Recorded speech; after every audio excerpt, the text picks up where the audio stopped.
What's going on, people? We are Tottenham TV back here for another panel show for you guys, and we're going to be delving deep into what happened yesterday at Molineux. But on the panel today, we have got Josh, Spurs Debates. How you doing, Josh? I'm good, lads. I'm good and not good, but we'll get into that. But I'm good, lads, otherwise. Hope you're well as well. Yeah, all good, man. Well, I'm healthy, so that's the main thing, isn't it? Maybe it's the lack of samosas. That's why you're so healthy. I need some more samosas, John. Well, No high cholesterol then, yeah. We need to be picking up some more 3 points. I've got cholesterol withdrawal symptoms, man. But don't worry, mate. Hopefully this week, mate. Milan and Nottingham Forest, mate. Why not? All right, let's do it. And we got Alex Samuels as well. How we doing, Alex? It's a hell of a week, huh? Like what can you? It's just I'm sure we're gonna get into it, but yeah, not being great on the football side, but yeah. Everything else good though. I've moved. I moved this week to Bristol. So that's where I'm living at the moment. Get away from away from Tottenham as possible. Literally the joke. I've just left to escape the Arsenal fans and get away from Tottenham as well. So I think we're all going to be following your suit if Arsenal actually do go on and win that league. Let us know how the rent is up there. Maybe we'll have to go move up to Bristol. No, we'll do. It's but it's nice here. So yeah, hopefully I'll be there on Wednesday though. Just checking about that. Nice. Make the trip to the stadium. But yeah. Hopefully see you down there. But we've got a lot to talk about today. I've done a poll in the chat, live chat, and it's Conte in or out. And we've had 153 votes so far. 59% of them are saying Conte out at the moment. We'll get into that a bit later on in the show. But what we're going to start off with is there's been a consistent theme with Spurs this season where we've only been able to play for 45 minutes, whether that be the first half or the second half of games.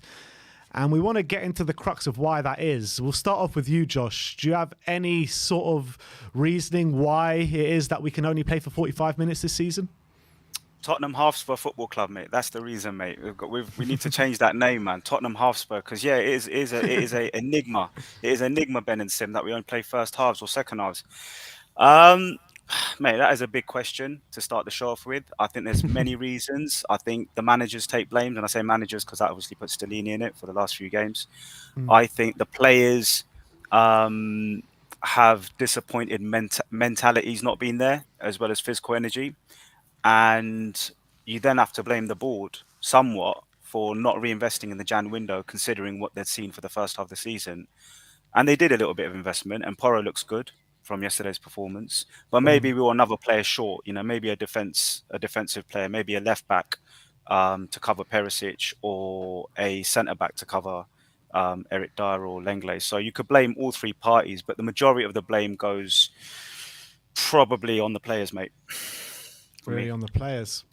Well, Sim, you thinking the majority of the blame going on the players right now for the 45-minute only appearances? I think it's hard to put your finger on exactly why this is the case, because if it was just purely, I mean, I don't know if it's down to player quality or just like the profile of player in terms of their physicality, because at the moment, what we're seeing is, for a large part of the season, especially in the first part of the season, it did seem to me that Spurs were having slow starts. We were obviously coming on strong in the second half, but a lot of people were wondering, I remember at the beginning of the season, is this a tactic? Is this something that Tottenham are trying to do, conserve energy so they can hit them physically in the second half? Or is it just we're not sticking to the game plan and we need to kick up the arse from Antonio Conte at half time, and that's why we're starting games slowly? Now, we've seen in the last few games against Leicester, we saw yesterday. I can't remember when. I think we've seen against Man City. We've had really strong starts to games. We've been against Man City, we were leading. Against Leicester, we were 1-0 up. Yesterday, we had a brilliant first half, and then the second half, we seem to run out of steam. We seem whenever we seem to not be able to compete physically in the second half once the game wears on, and we seem to get overrun, and we seem to not be able to compete. So now I'm starting to think maybe it was was a tactic. Maybe it was something that Conte had identified in terms of the physicality of these players. Maybe they're not up to keeping up that intensity for 90 minutes, because we like to, when Antonio Conte team are playing at their best, they like to play very quickly. They like to play very intensely. Yesterday in that first half, we were pressing very aggressively. We were pressing high up the pitch, and we were quite intense in our play. And then in the second half, especially in the latter part of the last half an hour, we were completely overrun. We were physically dominated. We couldn't keep it up. But that is in stark contrast to how a lot of games went in the first half of the season, when we were definitely, and maybe even you could definitely say even as recently as Chelsea and West Ham, where in the first half we're definitely a lot slower, definitely trying to keep the opposition at arm's length, and then hitting them physically in the second half and finishing the game a lot stronger. So I know Conte has said during the season, he was asked about this pressing and stuff like that, and he said, like, look, the way we play is always to press high, always to press more intensely, but sometimes you got to look at the profile of player we have and look at the defenders that we have sometimes. And, if we leave too much space in behind, we're going to get destroyed, and that's why sometimes we don't always press as highly as we want to. So it's something that clearly has been a problem all season. The coaches have identified it, but haven't been able to get to grips of trying to fix the problem, being able to put in a 90-minute performance. We've seen it so rarely. I can think off the top of my head, maybe Man City at home, maybe Fulham at home. Like, you can count on one hand probably the amount of games we've actually been able to put in a 90-minute complete performance this season. And I obviously you can't put your finger on why it is. It must be something to do with the profile of players. They can't keep up physically for 90 minutes. But maybe you got to say, is Conte asking too much? Is he too demanding? Is that what the problem is? Is he asking the players to put too much effort in and they're burnt out by the 60th minute? Or is it a case of the players aren't able to do the what is instructed of them? It's very peculiar, because when we're looking good and when we're on our game and we're looking sharp and intense, we actually look really good and we play good football. I thought we played some really good football in the first half yesterday, and we were looking really strong.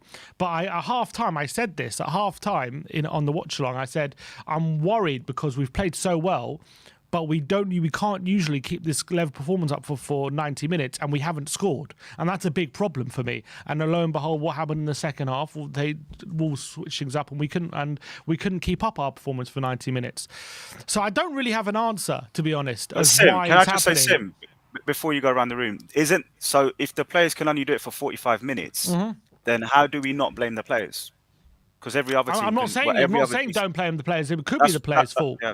That's what I think. But then, is Conte asking the players to do something they're not able to do? I don't know. But it does also feel like Conte has kind of seen this issue and has kind of and has adjusted accordingly. Ergo, a lot of these games, that's why we're seeing slow starts. We're seeing us kind of conserve our energy a lot in the first half, and then hit teams in the second half. And to be honest, as much as that's been, people criticise that, if you look at the Chelsea and the West Ham games, like, that tactic has worked. But in a lot of games this season, it hasn't worked because we've made really bad mistakes that have undermined the game plan, like against Liverpool when Dyer's headed it straight to Salah and we've scored. Against Newcastle, Lloris comes flying out of his goal and gives a goal away. Against Aston Villa, we've gifted a goal away from nowhere. So maybe that is a plan that we have sought after this season, but bad individual errors have undermined that plan. Maybe that's what I'm thinking as well. But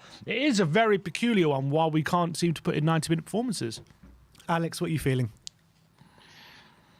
I think it's a lot about the physicality of the team, as you were saying, Sim. And specifically, I think we tend to really only be able to put in good performances for a whole 90 minutes after we had a week off, really. It's when we have the games every 3-4 days that we tend to really struggle, and I think that it links a lot to the physicality. Now, is that a player issue? Is that a management issue? I lean more towards the management for that, and how they're conducting maybe training sessions. I'm no expert on training sessions. I don't know the ins and outs of that. However, clearly there is an issue there because the players just can't seem to do it for 90 minutes of a game. Now, usually how games will work, you'll have phases, where the opposition will have the ball, Tottenham will have the ball. but it does seem there is definitely a pattern which we've identified of potentially conserving energy in the first or sometimes the second half and going all out in the other. And I don't. It's not sustainable, as I think we've seen, because I think also it can leave us quite tactically vulnerable and make us quite predictable to the opposition, because they'll be able to tell when we're going to be doing that and how to respond appropriately.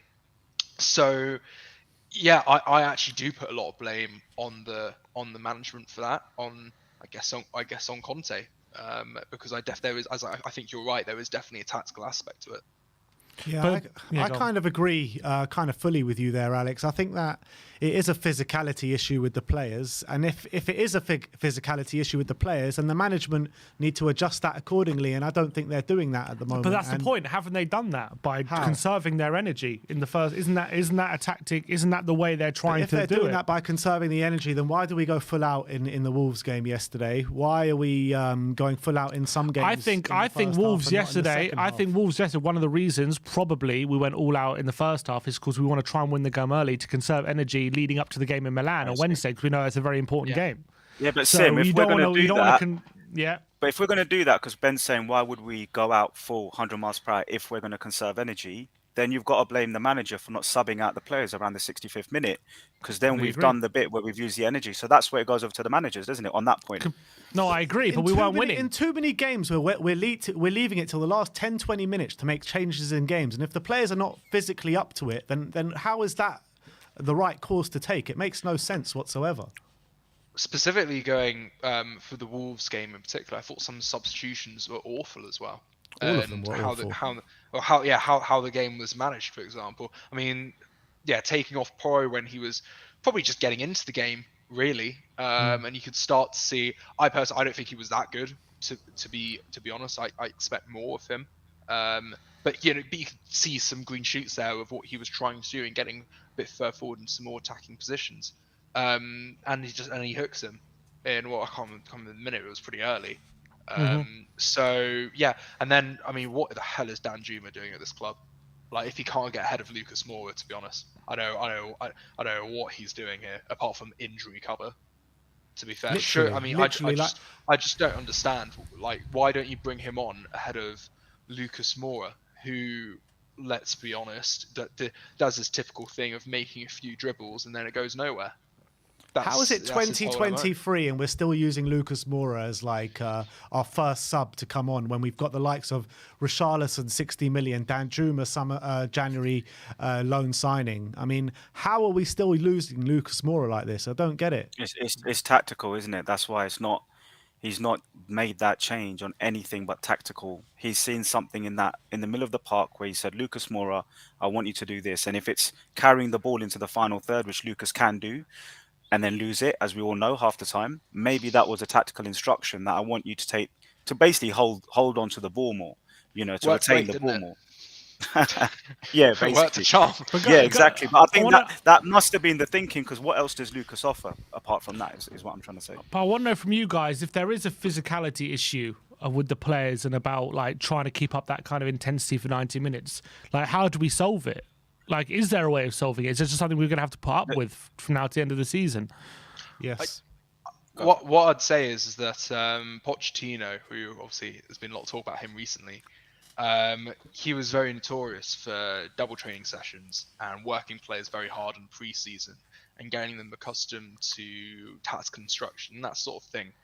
And I don't know, maybe this is a bit of a cop-out, but you look back at South Korea in the summer and just how intensely the players are worked at the start of the season, and that does maybe give some warning signs as to why maybe near the end of the season we're faltering. Players running out of steam. But it's been a problem the whole season, not just now. It was even in the beginning of the season. It seemed to be a problem. But I think it's getting worse. That's my point. I think it's getting worse now. And we're more inconsistent going from one game to another. And to be fair, it happened last season as well, when it was win lose for a while before we really started to put a run together. and that did coincide with Conte coming in as well. So is it a case of just if you ask this team to play 2 games a week, this is what you're going to have to expect? we don't have a good enough squad for I think the money we've spent on it, we should have a good enough squad, but for whatever reason it's just not there. It seems to be we have the A team and the B team. I think United are showing how it's done, lads. You've got an average squad there. You've got some half decent players. You've got a couple of decent players. You've got Casemiro and Rashford obviously smashing it. Fernandes, Bruno, back. Ten Hag is changing it and getting it right every week. If you look at what he's doing by even putting Shaw in centre back, changing it, and he is the master rotator right now. And if he wins today, you know what I mean? He's manager of the month. So I don't know how Conte's even in that question, to be honest, because we're all sitting here crying at the moment. But obviously it was February. But going back to Ten Hag, he does it really well. And the other good thing about the thing is we don't hold the ball enough. So if you don't retain the ball enough, then you've got to be really compact and play on the counter, which is how Tottenham have done it in the past. You've got to pick away and stick to it. Trying to go out there and win the game on front foot football and then not having a plan B when the other team gets their 15-minute spell, that's a recipe for failure, because you're just hoping they don't score. And we've got to be able to switch tactics in the game. So what we did in the first half was brilliant. You go in at halftime, you're coming out saying, right, guys, they are at some point going to come at us. You can see Lopetegui making subs. You can see him trying to change the game. The guy's experienced in Europe in the Champions League. Stellini should have had a plan B. You know, something should have been told to those players that this is what you have to do in terms of shape and organization.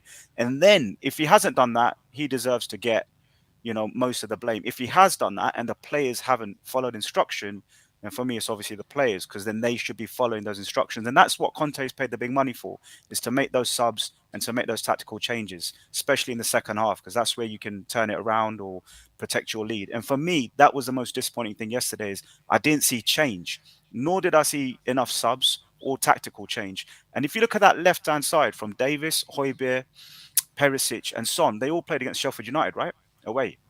That left-hand side was 200 minutes odd, 175 minutes into this game. Did he look at that left-hand side and think, right, you know what do I do to switch it up? Like you mentioned, Danjuma. Could Ben Davis have come in, Eric Dyer in the middle and Longley to the left? The fact that we didn't see any change is more of a worry than actually losing the game. And now when we play AC Milan on Wednesday, if they get the first goal, and obviously away goals don't count anymore, what are we going to do? Are we just going to hope that the same template does, somehow we blag it, or are we going to see Conte change it? Yesterday, Arteta took a sub off. He took Emil Smith-Rowe off. He brought him on and took him off. We've seen Ben White go right back. Where's our adaptability? Where are our players being able to change positions? Why isn't Emerson being coached to work on the left? Why isn't, I don't know, Ben Davis, for example, if he can't play left back, why isn't someone else coach? Like, where's the plan Bs in the team? You can't just say you're good at that and that's all you're going to be. Look at Luke Shaw. He's been trained to play centre back. So where's the tactics and the training and coaching to make these players more adaptable in those games? Because if we're just going to stick to he's always a right back, he's always a left back, and he's just going to do that, when we do have injuries, which we have at the moment, we're just sitting there with holes in the team. Do you know what I mean? So the coaches have to take a lot of blame for that as well. I'd say the answer is probably because this is where Conte's gone in his previous clubs. He's implemented the same system everywhere he goes, really, and it's like a book, isn't it? It's a template. A template, and he knows exactly what kind of players he wants in each position. I think that's probably why you aren't seeing, I know, for example. So he's stubborn. Is he stubborn? Centre back. Does he? I think maybe he deserves to be after what he's achieved in the game so far. All great managers are stubborn. Yeah, and that can bring them success, and then sometimes it can bring them failure. So as we maybe are seeing now. Look, all great managers are stubborn, but when things are not going right, there has to be a way to change things. You have to have a plan B. You have to do something different to change things around. And I like Conte's plan A. I don't think we've got the players particularly to implement it from 1 to 11, but I think that you have to be able to change things in a game or during the season if things aren't going right, and we're not seeing that at the moment, are we? He actually did that at Chelsea, didn't he? he switched to the he did. changed midway through the season and switched, and that's what won them the league really in the end. It's because they started as a back four though. That wasn't really his system. But They that started was as a like back- yesterday, lads, didn't they? They went to a back four. Did they go to a back four from a back They three? went to a back three. Sorry, they went Wolves to a went back to a three. back Yeah. three, yeah. Yeah, they went to a back three. So this thing about waiting 10 minutes to see what happens. All right, cool. Let's wait 10 minutes. But guys, did we see anything get better from 70th minute? When he made that Jimenez, right? When Costa went off, that guy, we couldn't deal with his movement. He just kept finding pockets of space, and he was in those half spaces constantly in the second half. I'm watching him thinking it's a matter of time, and his shot was the shot that obviously led to the assist of the goal, and obviously Foster's to blame on that. But what I'm saying is with Jimenez, it was a matter of time, guys. You could just see he was so much better than Costa on the day. Costa wasn't causing us too many problems, but Jimenez was just running around, being a nuisance, and he made Wolves so much more threatening in that final third. And the thing is, I looked at the 70th minute and thought, right, do I take a draw or do I want to now go for it? And I'm thinking, no, we've got to go for it because we're getting to that end of the season now. We can't take draws anymore. We've got to win these games if we want top four. We've really got to push it now. Looking at Stellini thinking, right, what's off the bench? And he's taken off Porro. I mean, he could have had another free kick. He could have put in a banging cross. He If could they have would done a let him little bit take more. it.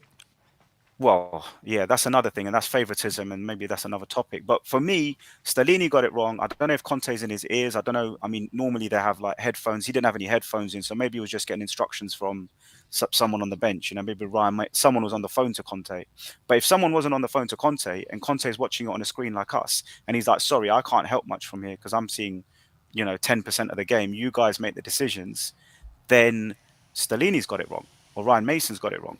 But if Conte was on the phone and he was watching it, how much can you blame someone from watching it from TV? Really, you guys have you go to all the matches, man. It's totally different to TV. You can't make decisions from the television. You can't blame Conte too much on this one.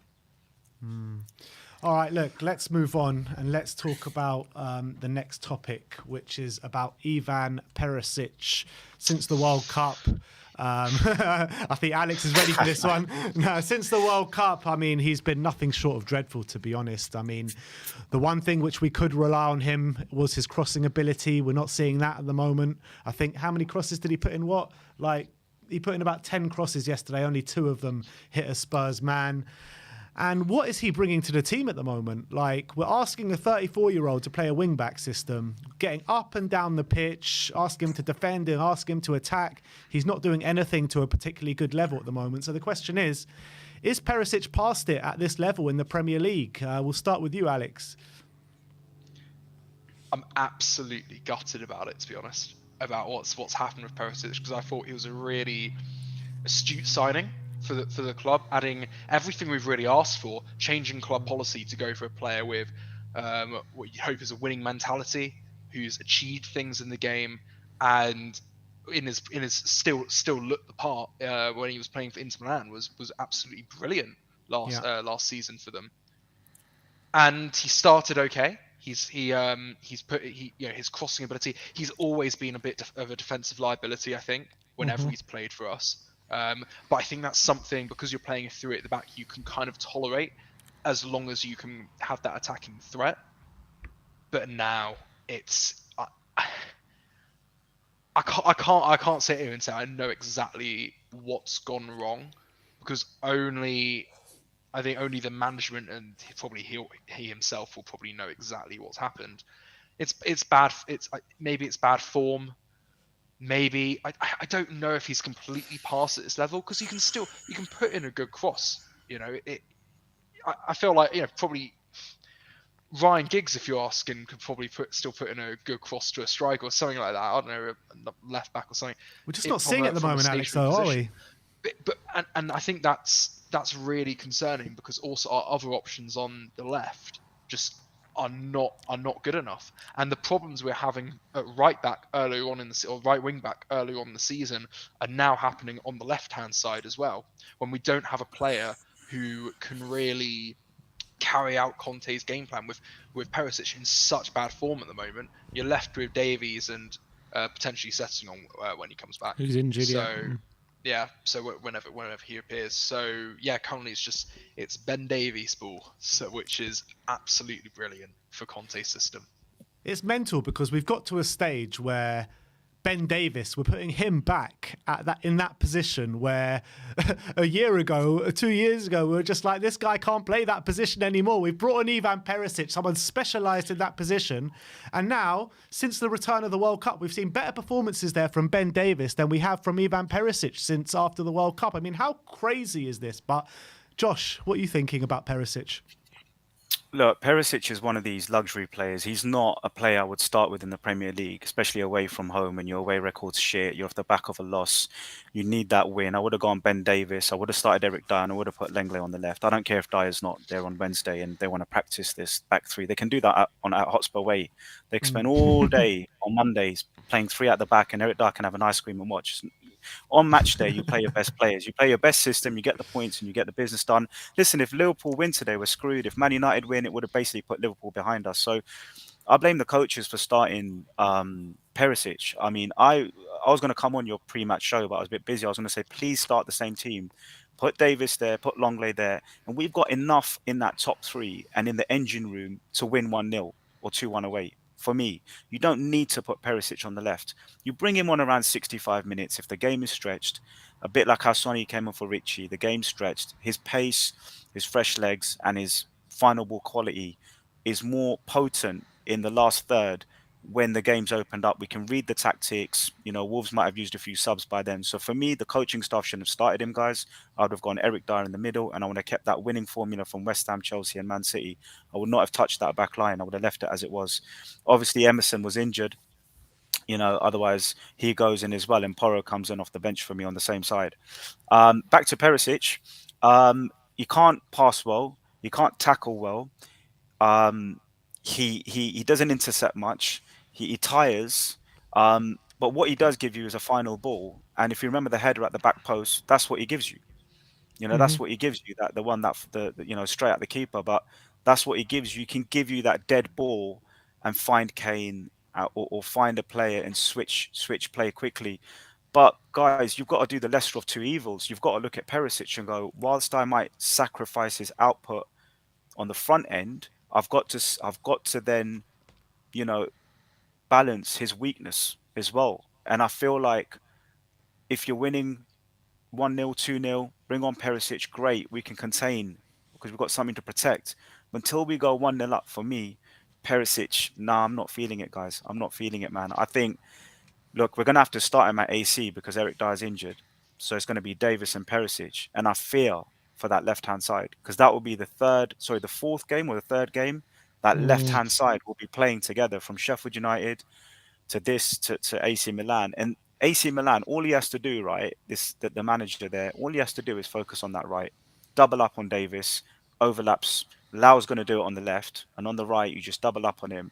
And they're going to create opportunities. And if Conte and his staff haven't seen that black hole there and how big it is, then what are they being paid for, man? Because anyone could see on the left-hand side, Tottenham with Perisic in the Premier League, in the Champions League, are going to get ripped up. But we're just relying on this. Oh, yeah, we'll just get an assist and a goal out of Perisic. And when was the last time you had a man of the match? When was the last time you had an assist? When was the last time we sat there when he was in the top 2 or 3 players of a performance? I'm fed up of seeing him do it for himself. And I don't like the way he acts as well. Sometimes he'll do something and you kind of want to hand up to say sorry or like, you know what I mean? Like show a little bit of emotion. And he's just walking off like, I'm 33. I'm on 180 grand a week. You guys are lucky to see me play for Tottenham Hotspur. Nah, man, I'd rather have an academy guy than Perisic at the moment. Because he's just not doing it for me, man. Not doing it for me. I agree. And, you can't ask him as well at 34 years of age to play 90 minutes at Sheffield United and then 90 minutes at Wolves in the space of 4 days. It's just crazy talk. It really is. But Sim, what are you feeling? Yeah, and I think I agree with that. I think they got that wrong yesterday. They should have probably started Davis like they've done in the last 2 Premier League games, and he's put in solid performances. But I actually really, especially in the first half, I really liked how we had Perisic and Porro both there, and we were really stretching Wolves, and it really created a lot of space in the centre. So I did like the dual threat at the beginning anyway. But once they started to burn out, he's too easy to play against. He seems to be burning out quicker and quicker as the games are coming in at the moment. Now, Perisic, as you say, he is 34 now. Especially when you're playing in an intense physical league like the Premier League, it's different to playing in Serie A. It's different to playing even in the World Cup. It's a different kettle of fish. So I do think he has struggled in a lot of games to adapt to that. I do think he did start his time at Tottenham pretty well with getting a number of assists. But what I'm really worried about is, like, first of all, his goal contributions are drying up for sure. That's definitely happening. His crossing is not hitting the target as much as it used to. But as well, his ability to take people on. When he first came, I remember, like, when we played like I remember away at West Ham, he was taking people on and beating defenders and getting really good crosses in. But it just seems at the moment his ability to take people on is really diminishing. How many times yesterday he was one-on-one with Semedo? Must have been 10 or over 10 times he was one-on-one with Semedo, and he just couldn't get past him. He couldn't take him on. And when he did try a cross, either didn't hit the target or got blocked. And that is what's been happening recently with Perisic. Yeah, with his slow-mo step-overs. Yeah, I'm just...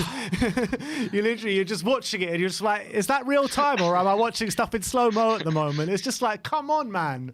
What is going on? But when you're looking at this game on Wednesday night against Milan, what do you do, guys? Who would you like to see as the wing-back starting in Milan? Go Josh first.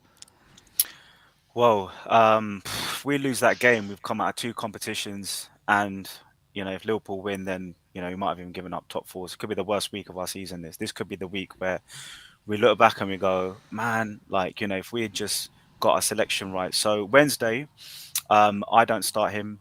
No, I don't start him at all. I'm happy to stink out Wednesday, big time. I'm happy to go with Emerson Royale on the left, or put him in his favour to deal with Leao, or however you say his name. And then on the left, stick Porro. The other thing is you stick Davis there, and you get Sanchez in that back 3. And then that's asking for problems, because Sanchez. Don't want Bambi on ice, man. Come on. Big Dave, or whatever they call him there, Big Dav. So I don't know, man. It's a good question. I think if they start Perisic and we lose, then obviously what we're talking about now is Japanese to the management team, because they're seeing a different Perisic. They're seeing a different tactical strategy. So I think Emerson Royale on the right, Porro on the left, bless him for his 4th game to play out of position, but nah, I don't put Perisic. I'll put him in. If I do put him in, I put him in for 50 minutes. And I tell him, you're only getting 50 minutes, run your socks off, play a more conservative game, don't get lost at the top, right? And work, in field. He needs to come in field as well. It's so obvious sometimes what he's going to do. And that's why everyone knows you just push him out wide, couple of step overs. Either his cross won't make it, or just go back to Davis. So learn to cut in, learn to sort of switch play, learn a different way to use your skills. He's got a great dead ball. So, maybe they need to work with him back at Hotspur Way this week to say, don't be so obvious and go down the left and try and cross. Or if you are going to try and cross down the left, just do it. Like, don't think, don't double think. Just get that ball in the box like at the beginning of the season. Just one touch, bang, it's in. And then if someone gets it, someone gets it. So I don't know, mate. That's a good question. I think worst case, starting 50 minutes, tell him he's coming off, or put Porro on the left, mate. After that, we're screwed, mate. I mean, I might as well start. You know what I mean? That's how bad it is at the moment. Yeah, if you're going Wednesday night, make sure you wear your kit underneath your clothes, because you might get called upon. But I think Porro should start on the left and Emerson should start on the right, like you said, to combat Rafael Leao. But what are you feeling, Alex? Yeah, I was probably going to say just whichever side Leao kind of is on, put Emerson on that side, whether you swap that around. I mean, probably if it was up to me, I'd preferably maybe play Porro in his usual position rather than on the left, because that's is what he's used to. And Emerson's actually had experience playing in our squad out position, so I'd probably maybe favour Emerson on the left if that was possible. But yeah, you don't want to see Porro up against Leao, though, do you? No, not really. Yeah, if possible to avoid that. But yeah, look, it's a really tough one, because that Sessegnon injury has come at a time when Perisic just isn't performing, as we've discussed, and it's really bad because then of course our only other option is Davis, and I'm just sitting here listening and I'm thinking Davis and Dyer and Sanchez and like how are these players still here? How are we still in this, or at least being like maybe apart from Sanchez, like first choice players in the team. This could be a stream from 2018, Alex. Literally, you might as well just get up the streams from then. But the problem is also then when we have these injuries on the wing backs, it can also then harm the centre back positions, because then if you play Davis, for example, then you're playing Longley, perhaps, and then you got Sanchez and it creates all these issues that pile on top of each other, like a butterfly effect. One issue, like it starts a domino that affects. It's just the whack-a-mole from the issue. You just get the starting 11, just whack-a-mole, basically, just popping up, each issue popping up. Whack-a-turd, that's what it is. But yeah, and the issues are stacking up and piling on top of each other, and I just don't want to see Ben Davis and Sanchez and. I know. Does I think probably is he not going to play, or is he definitely not playing? I can't remember. Dyer suspended. Dyer suspended. Suspended. Sorry, yeah, Dyer suspended, isn't he? I can't face seeing these players play week in week out against the rest of the season. It's just killing me, honestly. I don't know what to feel like just discussing these players. Oh man, I know we were talking about Perisic, but God. I think Alex is still hurting from that game yesterday, like everyone else in it. I'm hurting from Wednesday, yesterday. Raging. I'm hurting from Middlesbrough from last year. I'm hurting still. Mate. Potch's at Colchester United. I'm still hurting from that from years ago. You know, we still haven't put it right, Alex. That's why we haven't put it right yet. Literally.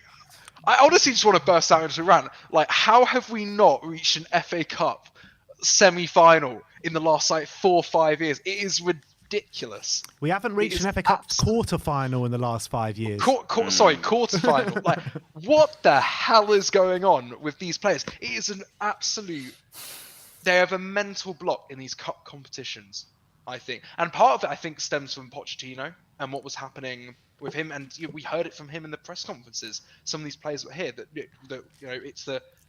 They tend not to focus really on these domestic cup competitions. It's because these managers don't get judged on these domestic cup competitions. Yeah. They get judged on if they finish fourth, and that's it. That's the problem. Yeah. And it annoyed me in the financial statements that came out a few weeks ago, where the chairman Daniel Levy said we've had a lot of missed opportunities. And I was just reading that and thinking, and we all don't like these close calls. We've come so close to grasping success, and then I'm like, well, we did kind of go, like, was it a year and a half, 2 years without signing a player when we were on the cusp of success. Didn't want to invest then. No, we couldn't find any players that were good enough. That was the excuse back then. We had a great squad. Do you remember that old one? Yeah. Who's going to upgrade on Ben Davis? There's just no one out there. There's just no one out there. Does he mean missed opportunities? Like when Jose Mourinho goes, I want to sign Kim Min-jae for $5 million, and he goes, no, it's too expensive and we can't sign him. Yeah. Does he mean Kavisha or like every other player that we were so close to signing and go on to be world beaters? Like those are the missed opportunities, right? Let's send our chief scout to go to Milan to pick up Skriniar. Yeah, let's that'll be a good idea. Oh, you want how much? When's the next flight back? You know, I'm sorry, I've completely changed the subject here. I just had to When's rant the cheapest about this. flight back? I'm really sorry. Cheapest flight. Get the Swansea chairman on the phone. I'll bid for Rodin. It would just to answer the question. I would actually play Perisic on Wednesday. Just to go again. Yeah, I would. Only because he knows the Italian league a lot. On these Italian teams a lot better. We need to win, so I don't want to. I think we need one offensive fullback. I think we have to play Emerson on the right because of Leao, and I think Leao's the biggest threat to us. He was literally the only one doing anything the first leg. So I think we just stick Emerson on Leao. I'm just going to hope that Perisic can find some form on Wednesday. And we need someone who's offensive and who can do something from wing back, and he's unfortunately I think he's a better hope right now, even though he's not playing well. He's a better hope for me than putting Porro on the left, because Porro is going to have to cut inside every time, and I think it's going to break down a lot of moves. So I'm going to put my trust in him. I'm going to say I'm going to have Perisic there, and if it doesn't work out, we have to take him off after an hour, but I would start Perisic. I don't think we have a choice. For the life of me, I Godspeed, can't sir. watch Perisic again, man. He's so poor. So poor. Makes me want to cry, seriously. But let's move on from this and let's talk about the next topic. And seeing as we did go out the FA Cup once again in the 5th round to a championship side last week, looks as though the only thing we have really left to play for, because look, let's be honest, we're not going to win the Champions League. The only thing left to play for is to finish in the top 4. And is that enough anymore? I mean, we got to the top 4 last season and it was great. We beat Arsenal to it. But is it enough? Is it still enough? We'll start with you, Josh. Because we have a chairman that's very pragmatic and lives within the means and all that good stuff. For us, it's super important because we don't have the deep pockets, or we do, but the hands are not going in deep enough. Wait a sec, Josh. You say that, right? But like every year when we get top 4, does anything change the following year? Do we push on ever? I mean, Arsenal were the ones finishing 5th. We were the ones finishing 4th. They're the ones fighting for the league title, and we're struggling to get back in the top 4. So if it means we spend 200 million this summer and I have to let a trophy go just to get those players in, then I'll let a trophy go for 1 year. It's tough to say that because I would love the FA Cup. Well, yeah, but I mean, another year without a trophy. If it means 23 is going to be the year that Spurs don't win a trophy, which is going to be because, like you said, we're not going to win the Champions League. Although we said that with the Ajax thing, but it's not going to happen, lads. It's not going to happen. Don't book your tickets to Istanbul or whatever it is this year because it's not going to happen. So we've only got the top 4 to fight for. If it means that we're going to spend 50 million more, and this is the thing. So Levy, but does it mean the Levy outers will say he's got us. He's got us where he wants us. He's got us feeding off top 4, so that I spend money. So he's got us in a headlock, you know, as fans, that he's made fans accept that top 4 is enough just for me to then open my checkbook, isn't it? It's very transactional with DV. It's like, I'll do this if I only get that. And you could argue it's bullying. You could argue it's pragmatic. Simon Jordan will say, this is how you run a football club. So there's so many views on it, on the way he operates his club. But for me, top 4, going back to your question, which is top 4, what was the question? Is top 4 more important? Is top 4 enough? Is it enough to keep us happy as a fan base? Yeah. Okay, to keep us happy as a fan base, I think with City, with the teams around us, United, Liverpool now, Chelsea haven't even started anything this season, to get in the Champions League for Tottenham will be an achievement. So I would have to say yes. Top 4. It's not enough because it's trophyless. We're not going to win a title, right, anytime soon. So the next best thing is top 4. And after top 4, the next best thing is top 6 and then Conference League. In that, if you have a trophy, then it's a good season because you won a trophy and you got top 4. United, well, most United fans I speak to, we won a trophy and we're going to get top 4. We're happy with that. That's progression. We'll go again next year and we'll keep building. You know, we'll go and spend in the window and build again. As long as we keep building, and he puts, and I'm saying this, 200 million quid, right? You can sell a bit of deadwood. Between 175 and 200 million is the minimum that Spurs should be spending this year. We've got the revenue, all the concerts, all the ticket sales. COVID's gone. There's very, very few excuses not to spend around that 175, 200 million this summer, if you ask me. Spending 120 is not enough, or 130. And then in that 200 million, you don't go and get 60 grand a week players or 70 grand a week players. You go and get 4 players on 170 grand a week or 200 grand a week. So you don't necessarily just go and buy 200 million pounds worth of players. You go and buy 200 million pounds worth of players on 150 grand a week because the best players want the best money. That's like with anything in life. So that's got to be the strategy this summer. So yes, if we do that this summer and we go and sign good players and the odd youngster, then top 4 was enough. So it's a kind of difficult question to answer because it's linked to the summer window for Spurs because we don't have, unfortunately, Daniel Levy saying you're going to get 200 mil regardless. You finish 5th or 6th, I'll still give you 200. If he said that, then top 4 is not enough because then we want a trophy. Because he's got us by the headlock saying I'll only spend money if we finish top 4. I have to say, unfortunately, top 4 is enough because of the chairman. Feels like deja vu, though, doesn't it? Because we were sitting here saying the same thing, exact same thing last season. We heard, oh, we got Champions League. We're going to have a transfer window like we've never seen before and all this kind of stuff that was coming out from Ali Gold.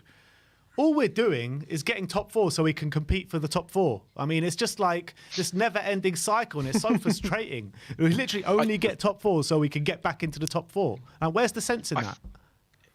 I feel like Spurs fans 5 years ago, or maybe during the Wembley days when the stadium was on the horizon, getting that top 4 was acceptable because we could see the young players at the time that we had, and we could look to a future of, okay, we're building our finances, we're going to be challenging in the future for big things.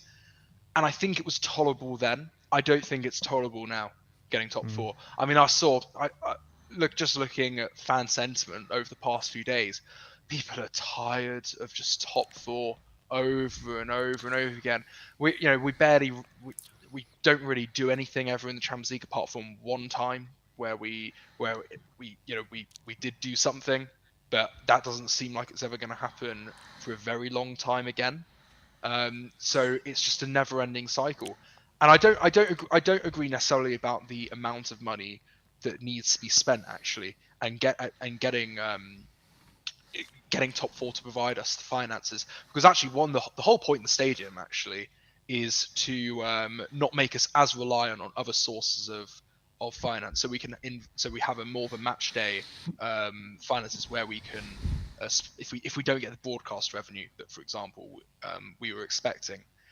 And yeah, I just think we're in such a awful position now where I'm just getting just annoyed about us finishing in the top 4. And why is that the case? Because a few years ago that just wasn't a thing where we were really happy about it, but now because we weren't achieving those levels of success that we thought were going to be happening, this is what the sentiment has turned around into. And about the spending, I think if we don't spend 200 million, I don't really care how much we spend, because as we've seen with players like Richarlison, this season, I really liked him start the season. He's been dreadful. Has he even scored in the Premier League? I don't think so. No, not a single goal. Not one in goal. the Premier League. Right? I mean, it's just not good enough. And we spent 50 to 60 million pounds on him, or we're going to be spending once everything's happened with him. All the finances are done. I don't think. I was going to say it's not like he's had loads of chances as well. I'm just saying in terms of supply. He's had been feeding off scraps, hasn't he? He's had enough, in my opinion. He's had enough for at least one. Come on, just one one goal. goal. Yeah, one goal. But what I mean is, like, how much did we really expect from him with the limited minutes and the feeding of scraps? Maybe 3. But yeah, I know what you mean. One goal. Yeah, he should have had 1. But really, how much more could he have got? I put out a poll on Twitter yesterday after the defeat to Wolves, and the question was, if we go out of the Champions League on Wednesday, will you lose interest in this season? And the answers for the poll were no, I won't lose interest. We need top 4. Yes, I will lose interest. I don't care about 4th.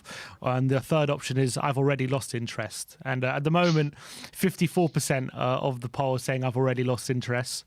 32% are saying I won't lose interest if we go out because we need top 4, and 14% saying yes, I will lose interest if we go out on Wednesday because I care about 4th. But I wonder where you guys stand on that. If we do go, say we do go out to Milan on Wednesday, are you going to lose a bit of interest in this season, or are you still very invested in whether we get 4th?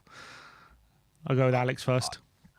I'll lose interest, to be honest. I'll support the team, obviously, and I'll try and turn up when I can to the games. A bit more difficult for me now, but yeah, we're fighting for top 4 again. I mean, yeah, it's a similar conversation we were just having, really.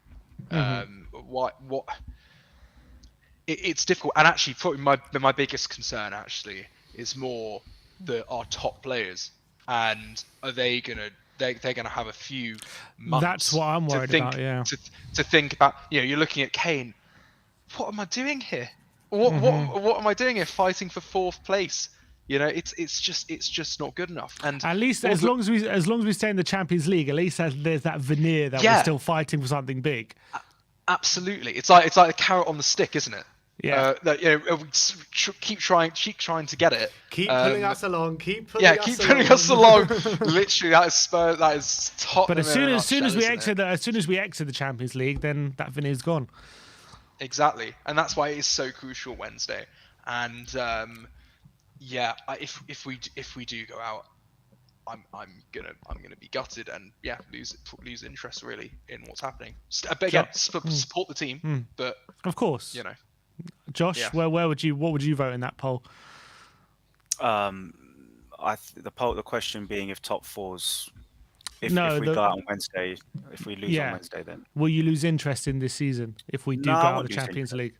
I won't lose interest, guys, because match day income from Champions League is totally different to Europa League and Premier League. The match day income's huge. I think it's worth 10 million this game on Wednesday, or 12 million, or whatever it is they're saying. So compared to any other competition, you're not going to get that kind of money. And football has become a business, whether we like it or not, for the right and wrong reasons. And it's a commercial model now. So I would, top four for me would still be a good season. For me, top four in a trophy would have been a great season. I don't see Spurs challenging for the title, guys. Not yet. Not yet. We're still 2 or 3 seasons away from backing one manager with a philosophy, bringing in the right players, which is what Arteta's done. And Arteta's showed that you could be outside the top four and still spend big money. So this is what we need to do if we don't make top four, is follow the Arsenal model for 3 years, keep backing the manager. But the problem we've got, love to hear that. the problem we've got is we haven't got the manager, or we have and we haven't backed him. That's another debate for another day. So yes, top four is super important, guys. And if we do go out on Wednesday, we're one game a week, and that should give us every opportunity to get top four. I guess another question would be: would everyone rather see us get to the semis and finish 5th, or rather us drop out on Wednesday and get 4th? Because some fans just want a cup run to kind of for the journey, and others want to just stay in top four and happy to come out on Wednesday. Do you know what I mean? So different fans have different versions of it. For me personally, top four for me, I'd say 7 out of 10 for the season, guys. So I think there is things to look forward to. The 8 out of 10, 9 out of 10 would have been the trophy. That's only because where we are with this squad, the chairman, and the situation that Tottenham are in at the moment. And also all the kind of factors that have played a part in our season, where we've had crazy amounts of injuries. Conte's even had to have emergency surgery himself. Our fitness coach passed away. 2 of Conte's friends have passed away. So, I mean, when you're actually looking at it with all those kind of things that have happened to us this season, are we actually doing well then? No, I'm sorry, we're not doing well. I mean, if you look, the problems are just huge at the club, ridiculously huge. You've got a manager who pretty much everyone knows is not going to be here next season. I think that's, or at least looks very likely isn't going to be here next season. So essentially a caretaker manager to the end of the season. You've got a director of football who brought that manager in, who's also likely not going to be here next season. And who knows how our planning, because these transfer windows are planned sometimes years in advance. Players coming in at least months in advance. Not a Tottenham Hotspur. Dan Jim was definitely not planned years in advance. I guarantee you that. Okay. We are an opportunity club, but a lot of these players, it does happen. You're scouting them for years. Richarlison, probably Romero as well, is one of those. And so I don't know what's going to be happening then in the summer transfer window, because we got the director of football who isn't probably going to be here because of reasons,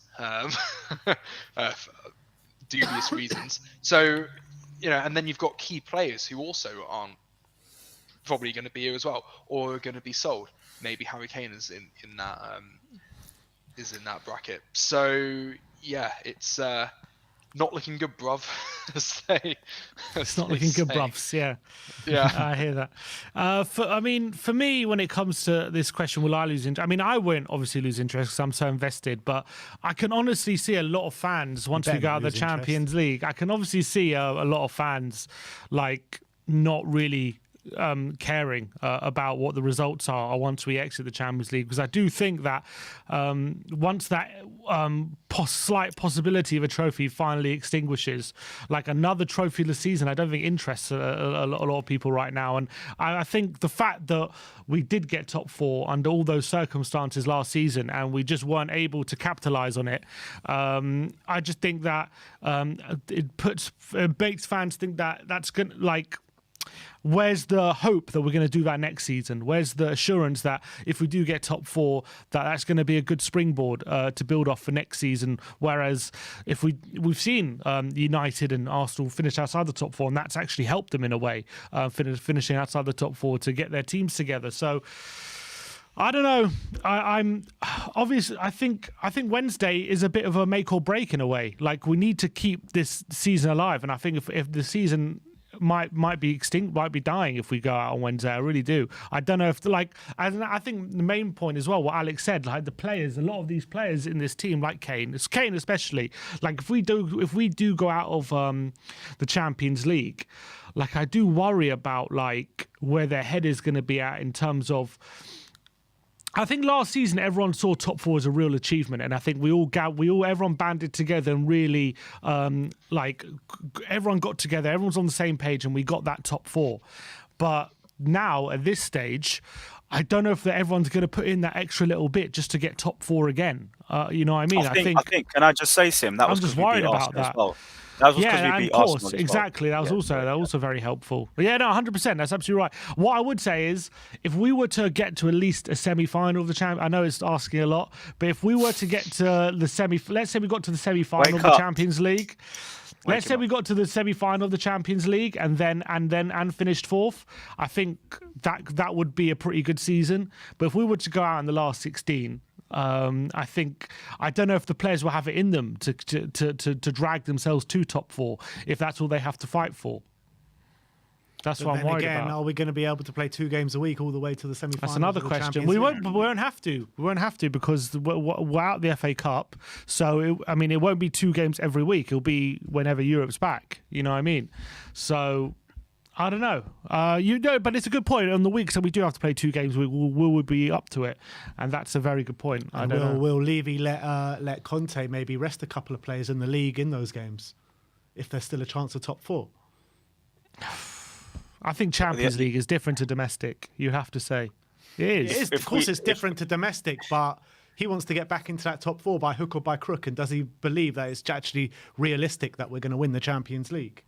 Obviously, it's not realistic. But you never know. Look, as I've said before, this season is very similar in terms of how the season's gone to the season we got to the final of the Champions League. It's actually very similar. We weren't playing very well at all that season. We were kind of scraping results together somehow without really playing well. We dragged ourselves to top 4, and then by hook or by we exited all the cups early. And then we'd somehow fluked our way to a Champions League final. So Champions League's a weird tournament. You never know what can happen. Honestly, you never know what can happen. And I actually think our team is probably more suited to playing Champions League than Premier League football right now, honestly. But obviously, if we're playing the way we are, you can't expect to get far, can you? No, you definitely cannot. I was going to say, guys, I think we're punching where we're at. Really, with this squad where we're at, I think we're punching to even be in the Champions League, guys. I think we're going to get found out. If it's not Wednesday, we'll get found out in the next round.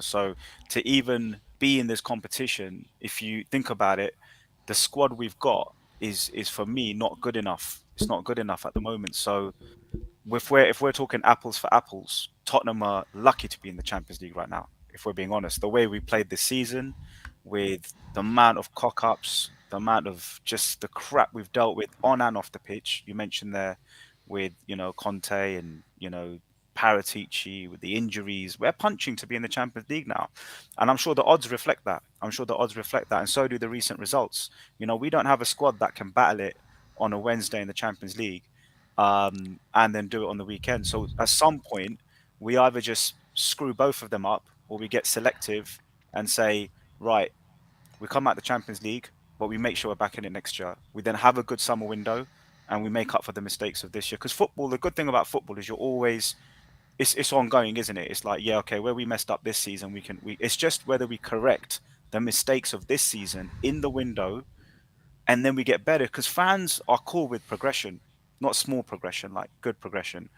It's whether we progress from this moment. And I can't remember who mentioned, I think it was Alex, said the crossroads we're at with the manager, with Perisic, obviously with the chairman being tight, with Harry Kane. It's just too much going on. There's just too much going on at this club. So at least if we have top 4 in the summer, we've got something to kind of go into the season with with Champions League football, attracting better players, attracting a better manager. Will Conte stay? If people want Conte, and I think most people are 50-50 on it, but if people want Conte, surely we need Champions League, right? Because would he hang about? Yeah. Well, that leads us on nicely to the last topic of the day. And we've done a poll on this, like I mentioned right at the beginning of the stream. But the question is, just very simply, Conte in or Conte out? The poll right now is 61% saying out, 39% obviously saying in. We'll start off with you, Alex. What's your feeling surrounding the manager at the moment? Put me on the spot here. I've been thinking about it today. You know what I would say? I'm gonna do a bit of a politician's answer here and say actually not. I want him to decide. We're gonna leak your WhatsApps then. I'm not. I won't be as trusting as him. Don't worry. I want Conte to decide his future, and the reason for that is because if Conte wants to be here, then he'll stay, and if he doesn't want to be here, then he'll go. And he is a top manager. Something's not right. I think there's probably going to be another meeting. Do you remember like they had after the season finished last time? And another meeting after that one as well. Yeah. So like there'll be a meeting. Maybe it'll be with Paratici, maybe not. Who knows? We'll see. But at least between Daniel and Conte. So, and I think from that meeting, if Conte says, you know what, actually, I've got a group of players here. I've been here a year and a half or thereabouts now. I've got players who are coming in, maybe like Porro in my image, Pape Matar, Oliver Skip. These players who actually look right, and I think I can do something with that. Building, and we can build upon this. Then great. However, if he's not interested, then I'd be fine with him going. That's my view. I don't actually really have a view on whether I want him out or not, because I think it needs to be up to him. That's what I think. But you don't, as in terms of performance level right now, do you think it's like sackable our performances and his form and stuff like that or not? I mean, but it goes back to the debate about is it the players, is it the manager, which we've been having for years. Like since with Mourinho, for example, that was what we were talking about every other week, really. Is it the players, is it the manager? And it is so hard to tell. And I thought with Mourinho, a lot of it was on the players one week and the manager on the next. And and it's easy to really flip flop in what you're saying there. The performances really they're not good enough. No, we should be beating Sheffield United, and I think those are key mistakes because clearly we didn't take it seriously enough. I personally would have started as strong a team as possible, in my opinion, and it's even worse considering we lost the Wolves game anyway. So it looks even worse than it did a few days ago. So yeah, I think those are serious errors. Don't know if it's sackable because Pochettino did that for a long while as well, and there were obviously concerns around that, but I don't think people really thought that was a sackable offence. But maybe there's a different expectation for the type of manager we've got, and of course I think there are, as you rightly mentioned, there are a lot of factors that have gone into the season. A lot of horrible things have happened with the club. Our fitness coach passing away and other things impacting it. I think there have been some mitigating factors, but the players have to do the talking on the pitch, and they're not doing it. Yeah, it's absolutely spot on. And I think when you ask the question of is this form sackable form, I think it's just way too much of a simple question, because we ask this question under every single manager when they go through this kind of form. And how many times are we going to sit here and just keep blaming the manager? We did it under Pochettino, we did it under Jose, we did it under Nuno, now we're going to do it under Conte as well. And it's the same culprits that let us down every single time. And I'm fed up of blaming the managers, to be honest. And if I had my way, I would keep Conte here and I'd give him a 3-4 year contract, because I know if you give Conte what he needs and what he wants, he'll do the business. And we're not giving him exactly what he wants. But when you're looking at the players that we have brought through the door since he's come and since Perisic has come, I really don't think we're that far away when you're looking at maybe the team who's going to be starting from next season. You've got Doji on the left, Porro on the right, Romero right centre-back. Yeah, you need 2 more centre-backs there and a new goalkeeper. But apart from that, I think we're actually all right when you're looking at next season. If you're going to keep Kane, Son, Kulusevski on the right and the midfield is looking good, I would still add maybe a creative player in there. But if we can sort out, let's say you just get 2 centre-backs and a goalkeeper in the summer transfer window, I think that goes some way for next season. You have a solid base there to work with, and we all know that we can score goals with the players that we do have. So I think that if Conte was to stay for next season, I think it would be very good for us, and it will give us continuity. It would give us a very solid base if we would do sign those 2 centre-backs. But I'm with you, Alex. If Conte wants to go, then just go already. Like, I'm sick and tired of these conversations being like, oh, is he going to stay? Is he going to go? Is he going to sign that contract? Is he not? I mean, it's too much uncertainty in my liking. So if he doesn't want to be here, just say it and go. If you do want to be here, sign that contract and stay here for the next few years and bring success for Tottenham Hotspur. But I'm fed up of this not knowing what's going to happen next season. We need to have foresight for the future and plan for the future. How are we supposed to do that? What if Conte? The state of play at the moment seems is that Conte said he's going to make a decision at the end of the season. And if you're saying if you're saying it's not good enough, so do you want him sacked then? If that's what his stance is. If he's still unsure if he doesn't want to be here next season, then he should go. Yeah. But I'm saying his stance right now seems to be... If he's unsure that he doesn't want to be here next season... He's saying, I'm going to make a decision at the end of the season. All right, so that seems to be his stance. I'm saying that seems to be his stance right now. His stance, and he should go, yeah. So you would sack him right now? I would sack him, yeah, right now. So you do think we got Conte out then?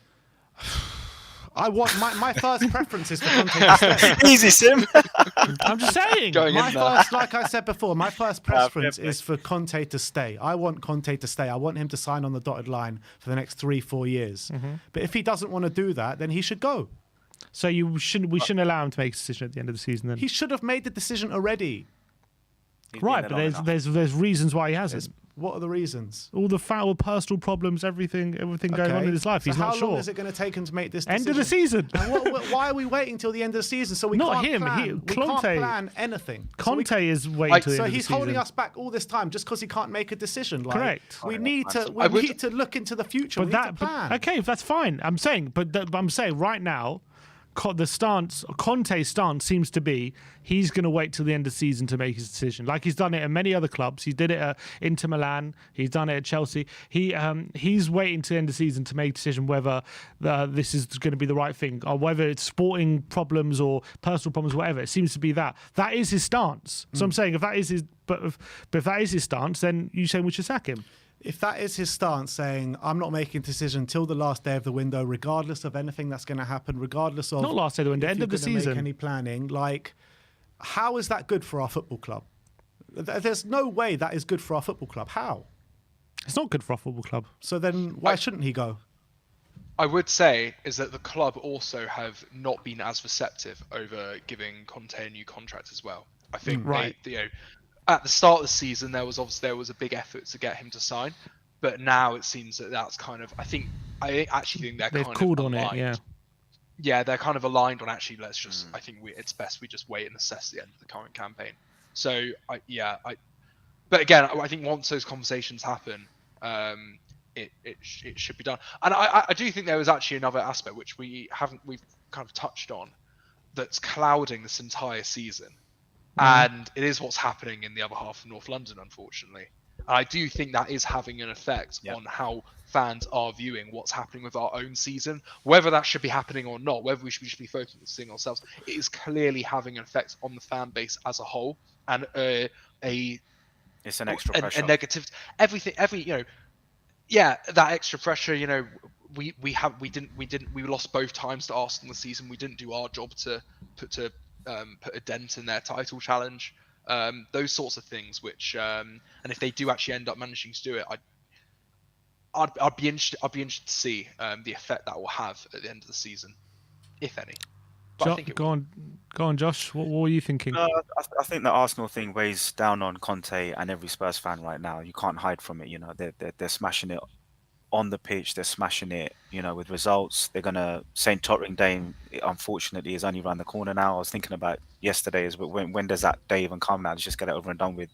It's been 6 years or 5 years or whatever it is. So that's an additional pressure that we don't need now. And if we were sitting in fourth and Arsenal was sixth or seventh, we'd probably be sitting there more saying it's been an all right season, above the scum again, back in the Champions League. But we didn't win a trophy again. And that would be the bit that would be pissed off about. Now we're saying, top four if we get it, didn't win a trophy, and we finished below the scum, and we watched this team play the worst football we've seen. Well, Jose's football wasn't great anyways, but it's all going against us. Everything's going against us. It's very difficult for Spurs fans, the manager. There's a lot of pressure and extra additional pressure that we're normally not used to, and we haven't had this for 6-7 years.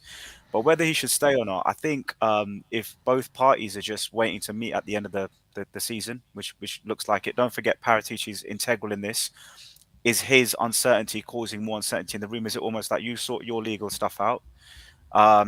Then we'll sit down and talk about the three of us, because really it's a triangle, isn't it? And we're talking about samosas earlier, but you know what I mean. It's a three-way relationship. So we've got the director of football uncertain in his future, in his even profession. We've talked about Conte.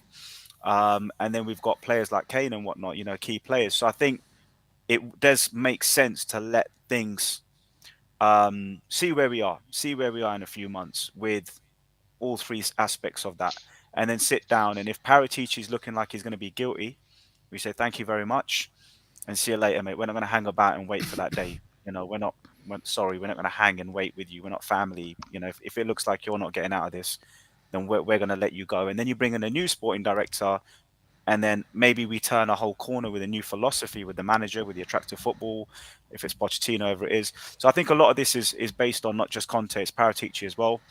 And I think, to your guys' point about does it affect the team? Of course it affects the team. The players are sitting there going, we don't know what's going to happen.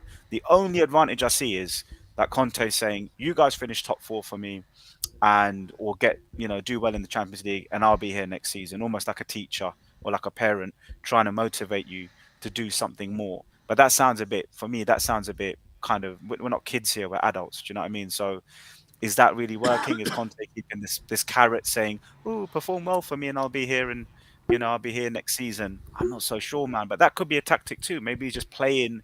He's keeping everyone on their toes, including the chairman. It's just like how are we supposed to plan for the future? How are we supposed to plan for next season in terms of what players we want to bring in and what particular system that we're going to play? I mean, everything is just so up in the air. But yeah, it is. But as Josh and I think Alex was saying, it's not just Conte, and that fact it's Paratici as well. I mean, how are we supposed to plan with him, and when he might not be here as well next season? For me, I'm Conte in. I want Conte to stay. I want to give him every chance. I want to give him every chance to stay possible. If it means he's going to make a decision at the end of the season, so be it. I don't think it makes too much of a difference at this point, waiting till the end of the season or just sacking him now. I think I want to try our best to convince him to stay at Tottenham. I think that in terms of trying to get him to stay, I think that plays a huge role on a lot of our big players like Kane as well.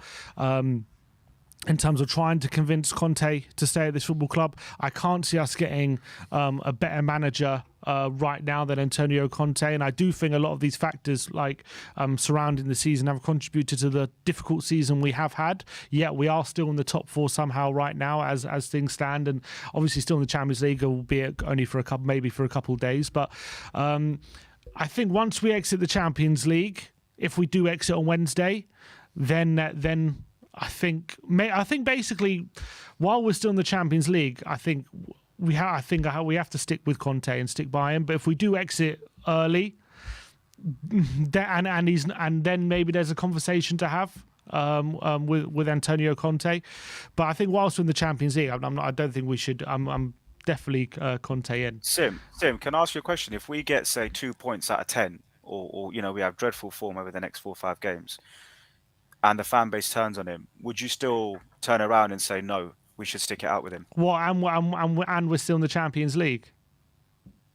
No, we're out the Champions League. We have shocking form. I was just saying, if we're out the Champions League and our form continues to dip, then I don't see a point, because he's going to be leaving anyway. But I think as long as we stay in the Champions League, I'm going to be backing him all the way. I'm going down with the ship.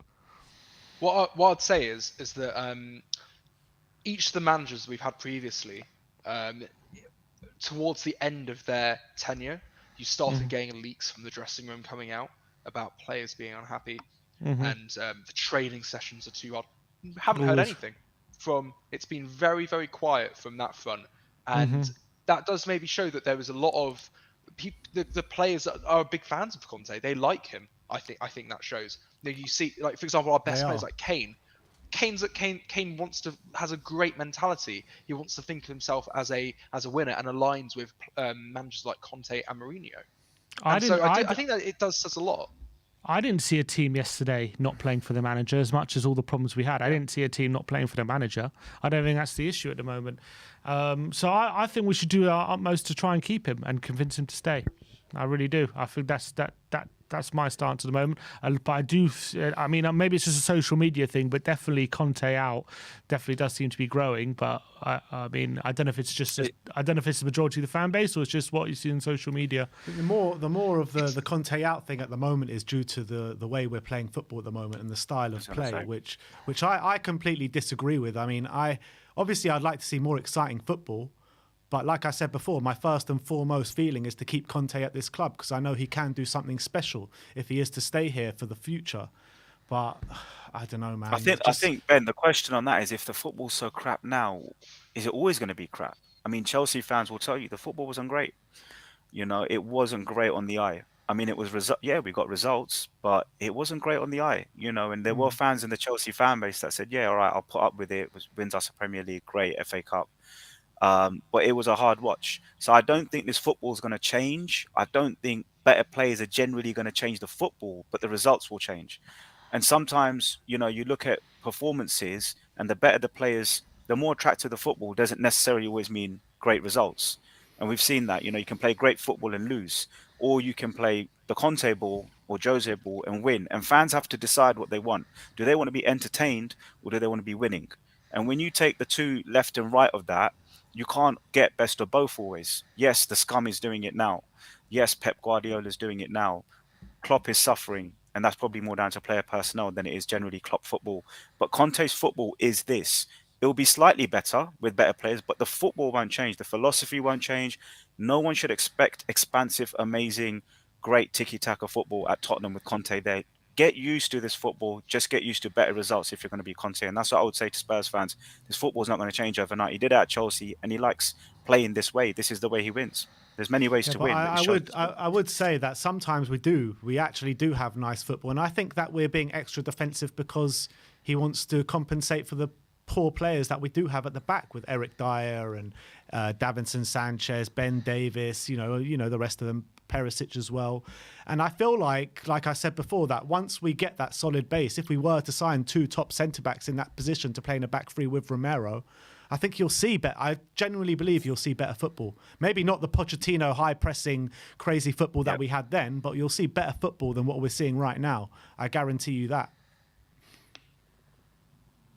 Yep. Sorry, Alex, right. I don't know if you're going to say. No, it's okay.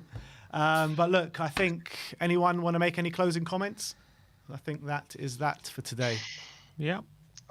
I mean, I guess I would say just like whatever happens in the next few months, it's gonna be tricky, isn't it? With what's happening around the club, outside of the club, there's gonna be like hard days. But I just want to see a direction of the club, and the Tottenham Hotspur Supporters Trust, they put these questions to the club a few weeks ago, didn't they? And it's like Bloody hell. They just thought, 2-0 Liverpool, is it? 3-0. Wow. 3-0. Who scored? Gakpo just got a double. Oh, is he? Wow. Oh my God. That's top four done then, isn't it? That's really fun. We can get third. We can get third. Believe. I love that. Just as I was saying, making a whole thing about us believing and seeing a direction, that happens. So that's Is great. top four still enough now after this Liverpool result? Yes. Who's looking forward to Thursday nights? Oh. At least United fans are going to be quiet for a week, chaps, as I've had enough of them fans, man, for a few weeks now. I can shut them up now. Wow, great finish from Gakpo. Unbelievable. Really, wow. But sorry, Alex, you were saying. Yeah, I was saying we need a new direction. This Yeah. club needs direction. The club don't really are avoiding these questions about what we're doing. We're flip flopping from one to another. Are we getting a high intensity young manager in quotation marks who can grow with the club? Are we doing that which Daniel Levy said we would do before we appointed Nuno and eventually Conte? Are we doing that? Are we going to go for, I don't know, Ancelotti after he maybe leaves Madrid in the summer? Yeah, that sort of. Are we going to go with another one of these managers? We're going for Potter. That's who we're going for. Graham Potter. Yeah, jump for the Chelsea train again. Chelsea rejects. Way. Yeah. I'd actually like us to go out, and I'm not sold on Poch. I'm coming back again yet. I'd love to see him back one day. I'm just not sure it's the right time. I'd like us to go out, be smart in recruiting a manager who isn't maybe used to England, for example. I'd like to see us go out and do that again, or maybe a manager who isn't used to the top level, and see how they do. I'd kind of like to go back to that, because essentially we're going through a reset again, which is like we've been on a 5-year reset. But that's essentially how I think we're going to have to look at it again, because a manager, unless we get someone who's going to play a similar way to Conte, and the Conte plays in a very specific way with the wing backs, we're going to be asking for whole new tactical setup, all of that, and So at least a manager like Poch is equally comfortable doing a back 3 or a back 4 system.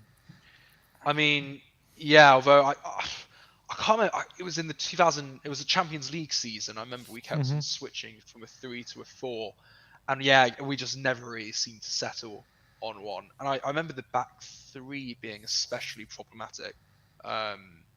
Didn't he have his best season, Poch, in a back 3 system? I mean, we did play a bit, but it wasn't like our main formation was still a back 4. But yeah, yeah. When we needed to go more defensive, we could do that. So yeah. And look, at the end of the day, back on this turgid style of play, like if it's winning football, I couldn't care less, to be honest. I really couldn't care less. I just want to see my team win at the end of the day. I think that's the question, isn't it, Ben? It's fans are willing to accept. All season we've been playing. Let's be honest, guys. We played pretty boring football all season. Yeah, we've had a few comebacks. Great, Bournemouth away, whatever.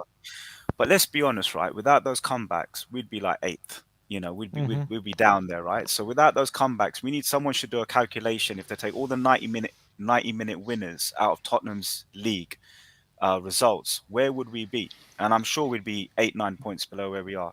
So that shows that we've not outplayed the opposition. We've just got that goal just before the last minute, and Arsenal got lucky yesterday. So I think the style of football is not good enough for Conte out fans, for the players he's got. That's what Conte out fans are saying. For what we've got, it's not good enough. And then you've got the other side, which you just mentioned there, is if it gets us results, I'll live with crap. I'll live with anything. I'm happy to watch us have 2 shots on target, get the 3 points. And that's what we should have done yesterday. We should just got the 3 points. But we went and played good football in the first half. So you can't win as a manager sometimes. If you're going to play crap football, you have to get the results. If you're going to play expansive football and you don't win, the fans go home saying, oh, that was a good game. That was a good draw. We played well and it's coming. And Arteta, unfortunately, has shown that he showed signs of good football when Arsenal weren't getting results. But now they're getting the results and the football's there. Suddenly it's a beautiful, season. So trust me, they weren't saying they were playing good football when they weren't getting results. I can tell you that. They had moments where you could see what he was doing. There was that you could see, right, okay. When they were losing 8 games in a row, no one was saying that, trust me. I know what you mean, but when I remember speaking to Arsenal fans, they're like, I see what he's trying to do, but it's not working. But they could see what he was trying to do. Yeah, obviously. But then again, Josh, after the game yesterday, I mean, no one else coming out of that stadium where I was there at the game yesterday. Yeah, no one was walking out going, oh, look how well we played in the first half yesterday. Everyone was walking out fuming, saying Conte out. At half-time, you must have gone for your half-time beer or whatever and gone, mate, we're going to smash them off that first half, right? Because the football was good. You didn't go in thinking, oh, we only had 1 shot on target. You know what I said at half-time? I said at half time, I said to Barry or Iggy, whoever was next to me, I was like, look, we're playing well in this first half, but we're not creating anywhere near enough clear-cut chances. That's what I said. But we were controlling the game. Yeah, we were controlling the game. But Yeah. what's good at controlling the game if you're not creating clear-cut chances? But, so what you're saying is you'd rather have seen a shit show and got the result.